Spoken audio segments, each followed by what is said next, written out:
Habari zenu ndugu zanguni, nataka tuongelee kuhusu uzima wa milele. Yaani kuishi bila kufa. Ni neno nzuri sana, kuishi bila kufa. Watu hawajui walikotoka na hawajui wanakoenda. Ndio maana shida inawapata. Wanajua kwamba wanapokufa wataelekea sehemu moja inaitwa mbinguni. Na mbinguni sasa hawajui nani alienda mbinguni arudi.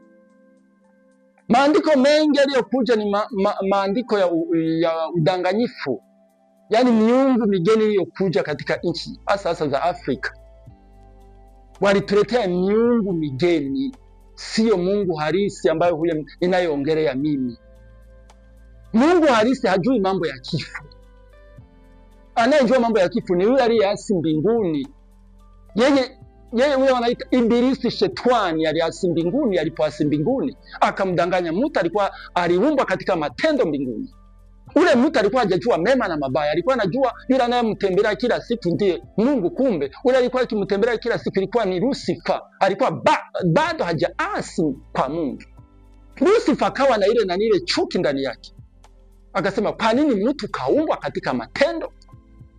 Akasema, yule mtu mimi nitamdanganya ili nipate kufika duniani. Ndio ilikuwa ni lengo la Ibilisi, ili afike hapa duniani. Yule Ibilisi alipoasi Mungu akakuwa akarudia nyuma, akaachana naye. Yule Lucifer akaenda akamdanganya mtu, akasema mimi ndiye Mungu. Yule mtu mpaka kamkubali Mungu mpaka sasa hivi. Yule mtu angali anaabudu miungu, wala anaabudu yule Lucifer, yule Ibilisi. Yaani anadhani ya kwamba ndiye Mungu, kumbe si Mungu. Anamwambia wewe utakufa na utafufuka. Lini mtu atakaye-kufa chini ya ardhi afufuliwe? Hiyo haiji hata kidogo. Mtu alikufa. Hata sasa hivi duniani watu wote wako ndani ya kifo. Kifo ndio kinawamiliki, ndio kinawatawala. Kifo kinawatawala. Wako chini ya ulinzi. Sasa utakufa mara ngapi na uko ndani ya kifo? Ile kufa ni kufikisha amri, wala sheria, naweza nikasema vile ni sheria. Sasa kufa sio mapenzi ya Mungu aliye hai. Mimi ninayoongea sio mapenzi ya Mungu. Kufa kulianza katika ulimwengu sioonekana, kukaingia mpaka kwa mtu katika ulimwengu sioonekana, katika matendo mbinguni.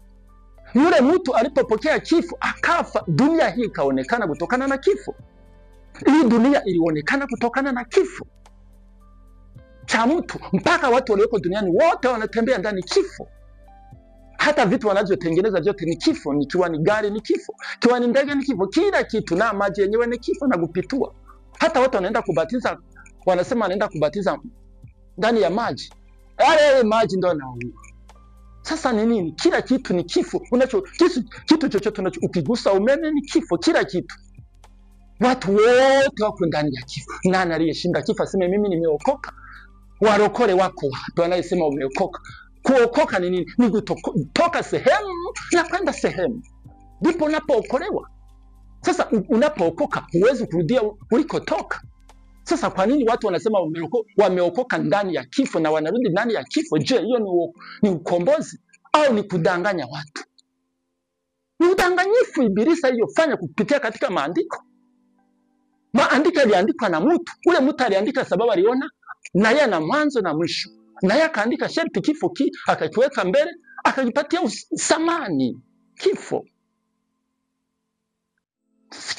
Sasa ule mtu angeandika nini? Na yeye amekufa. Walioandika vitabu vyote wako chini ya ulinzi.